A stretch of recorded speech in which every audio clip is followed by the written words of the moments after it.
What's unique about playing in Arrowhead? What makes that environment so special? I've always said it's one of my favorite environments. The crowd is unbelievable. It just it feels like that college atmosphere. Just diehard fans, super loud. One of, if not the loudest stadium I've ever played in, and and they have a really good football team. So it's a fun environment to play in. Very tough to execute and win in, but again, one of my favorite places to play. They'll say all kinds of crazy stuff about your family and you and all that, and it's all a part of it, especially to me since I played there so many times. There's one guy that always says a lot of stuff to me, but we've had fun over the years. But for sure, one of the toughest places to play.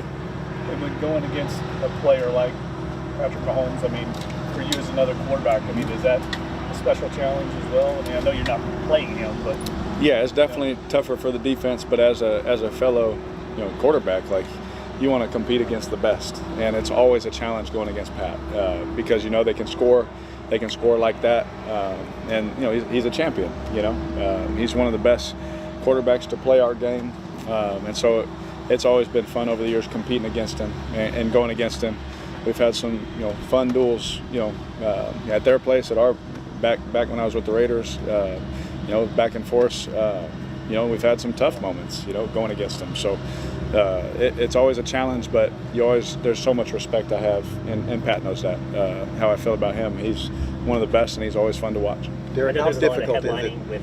There's a lot of headlining with Patrick Mahomes and offense, but it seems like these first 4 games, this defense has been playing at another level. Have you been seeing the same thing? Well, I think that when you have such a great quarterback and head coach, and the offense scores points, everyone talks about it, but, for years I'm not going against them. I've been going against Spags, and his defense and Chris and, that secondary and the linebackers and the rushers. They just – year after year, they create chaos. They create problems for the quarterback. The pressures, you have to have a pressure plan. You got to be ready for all the stuff Spags has in his system. I go back and I remember looking at stuff every year I've ever played him, and just all the stuff that I know that he could potentially or possibly do. And, so there's so much there. And he's, again, talk about an amazing person. I love him as a person. He knows that, but not this week.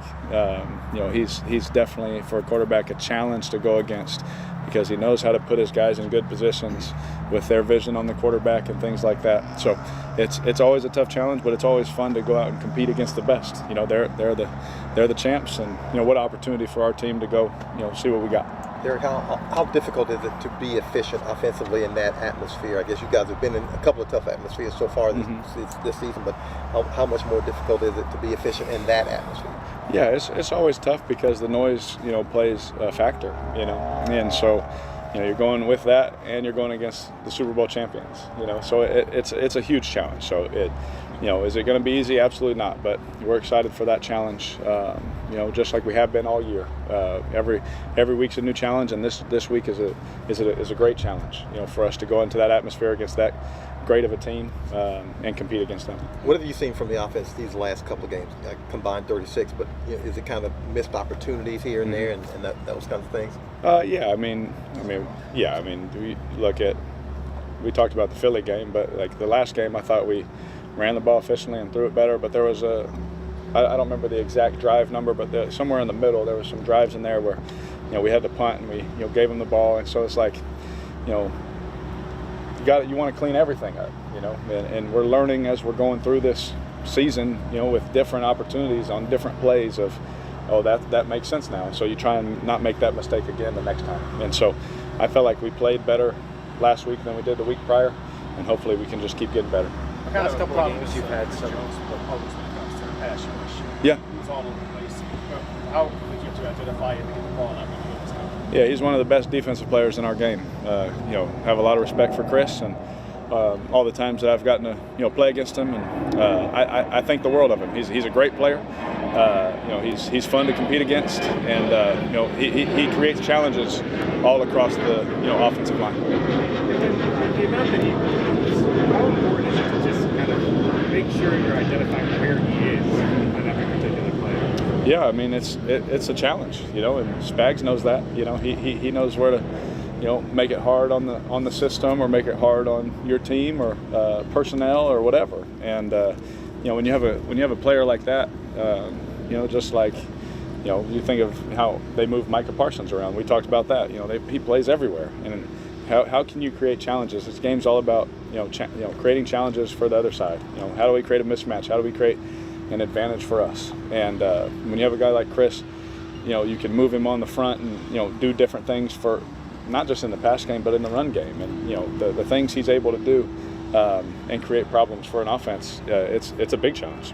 The last couple of weeks, y'all have found some success in sort of late drives to take a lead late, things like that. What are some of the things, maybe the intangibles that aren't talked about as much, that go into a successful late game run? Oh man, you know, I've been asked that question a lot through my career, and like the times that the teams I've been on that were really good at it, you know, was a lot of poise in the huddle.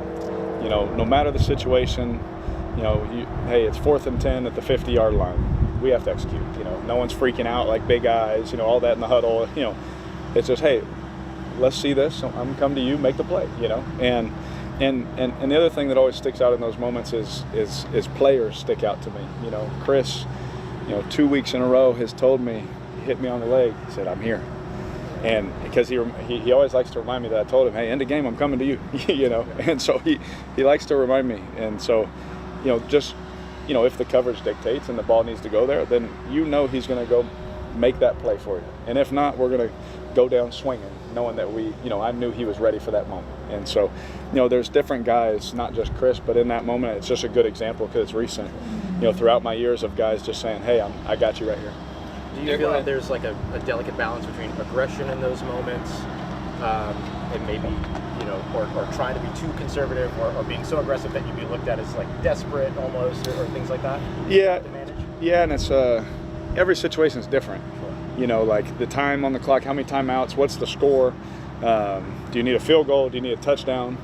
You know, because if you need a touchdown and the time is what it is, you know, you got to get even farther, you know, obviously, and all that. So that's why we practice these situations. And, you know, throughout my career, I don't know if I've had the same 2-minute situation in a practice ever, you know, like this, you know, hey, we're on this yard line, it's this time, you're down this. You know, we do it all the time. You know, we've done it where, hey, we got to pick, you know, you're on the 40 and we need a touchdown, but you're down 7, we're going to go for 2. You know, it's like you work so many different scenarios that I don't know if I've worked the same scenario twice, you know. And so I think that's the beautiful thing about our game is, you know, you watch the film, you study, you create as many challenges in your brain as you can so that when you're in the moment, you make the right decision. And so, you know, there's things too where coaches help you out. Hey, let's be aggressive here. Hey, we don't need to be aggressive yet. You know, like the really good coaches are really good at helping the quarterback in those situations, just as friendly reminders, you know. And then, I mean, I've had them, hey, we don't need to be aggressive, and then we throw a touchdown. You know, it's like, he's like, yeah, they gave us the coverage, you know, so it always changes. Kind of related to that, is the team's performance in those cramping up, sorry. Those like close games, late in the fourth quarter, we've heard some guys say like winning teams make those plays. And you see the Chiefs and they've closed out a number of like close games this year. Is that important to perform well in those situations? Absolutely. I mean, I think we talk about all the time, like how many of these games in the NFL come down to one score. And so, you know, it's always, yeah, I just always loved, you know, those, you always look at the famous, you know, NBA players, you know, they love taking the last shot. And we all remember the ones they make, but they sure missed them too, you know. And so the real thing is like, win or lose, do you want the ball in your hands? Do you have a bunch of guys that say, you know, coach, call it for me, you know, call it, you know. That's the thing you want to see is that confidence. And if you have that confidence and that ability and you show it out in practice, more times than not you're going to make it in the game. And sometimes you get in the game and it doesn't happen. I've thrown many game-winning touchdowns and it's awesome. I've also, you know, thrown a pick at the end and we lost. You know, it sucks. But in that moment, you're like, I don't want anything else, but I want the ball. You know, and so you get a group of guys with that mindset. You know, that to me is, I think, the thing that makes the difference. Just in my own experience, in my time. Derek, you and Davante Adams obviously go way back. What's your relationship like with him at this point in y'all's respective careers? Oh man, me and Tay, our families, he's been one of my best friends, and he always will be one of my best friends. And so we went on vacation, our families together, down to Cabo and all those kind of things. Like that doesn't change no matter what teams we play for. So me and Tay are always close. We always will be close. I love his wife, love his kids, and my kids sure love him, and he always plays with them. So it makes their day too. Any conversations with them this week? Yes, but not about what you would probably think. If you saw my phone, you'd probably laugh, but because we're just friends, like business is business. All that kind of stuff is crazy. But yeah, me and Tay, we always talk. So I know it's funny that we're talking this week, but nothing crazy. Not about the Saints, but has he confided in you, just as a friend, about what is going on with him right now with Las Vegas? That's all his business, and just as a man, like I would let him talk about all his stuff. He's my friend. He knows I love him, and I'm always here for him, way beyond football. But like if to speak for him, I can't. I would never do that. Would you want to play with him again? I think all 32 quarterbacks would love to play with Davante. We would welcome that. I don't know if I get in trouble for saying that. I think it's just everyone kind of knows that. Kind of like everyone knew I was doing the Michael Jackson dance, but apparently not. I think everyone would love to play with Tay, and I would obviously, welcome playing with him again if that ever worked out in our careers. He did have 1,500 yards. I think I threw him like 12 touchdowns. So we didn't win as many games as we thought, but it wasn't all bad, So we had fun doing it, that's for sure. But like that business stuff, like we don't even talk about it. Like that stuff's so beyond our control sometimes and I'm so focused here. But would I like to? Everyone would like to, Schefter did report though that like he's interested in reuniting with the quarterback he's played with previously. Like, what does that make you feel like that? Your previous experience went well enough that he wants to play with you again potentially. He had I think it was like his second best year of his career, and so, the narrative that it didn't work out is correct because we didn't win as many games, but when it comes to getting him the ball and him scoring a lot of touchdowns, I think it went pretty good. And you mentioned the fine. Did you appeal it at all? Did any luck there? I am appealing it next week, so y'all pray for me. Because my wife was like, "Are you kidding me?" And can you clarify? Were you trying to score at the end, or were you trying to run some clock on the sneaks? No, I tried to score. When I jumped, my legs got taken out from under me, and I looked really old.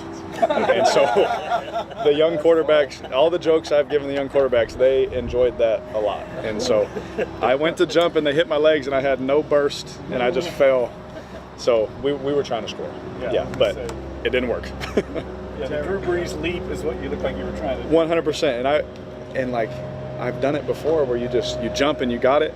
I've never jumped and they've hit my legs. So I jumped and they hit my legs and I just went dead. And so I promise I could still dunk. Derek, how much do you We got time for one more. Okay. How much do you think this team is still learning how to win? The first couple of games, you got dominated the last couple of touchdowns. Just a couple of plays. Yeah.